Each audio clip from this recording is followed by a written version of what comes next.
Do you think that Republicans should be really aggressive and try to push through, big tax cuts, et cetera, big gestures, or do they need to be careful because the pendulum could swing back in 2018? I think they need to be aggressive. And again, I'm sure they're going to figure out where they can get their biggest bang for their buck, in this legislative session. But I think they need to go for it because apparently the voters gave us a mandate, and so I think they should be very aggressive on some things that are important to Iowa voters and Iowa taxpayers.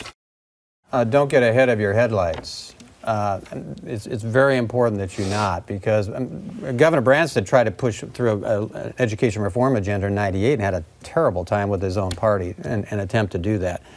I think this is a little bit different in that, in this case, the Republicans who won the legislative seats really didn't have a specific agenda other than they didn't like, trolleys for lobbyists and heated sidewalks and stuff. Today. Yeah. But they didn't really have a specific issue agenda. So I think the governor has a really hot hand in this legislative session because he did more to help them win control than really any other person did.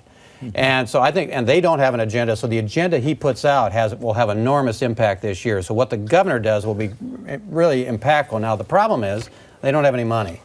And it's very difficult to cut taxes when you don't have any money. So that's going to be the tension during this session. Steve?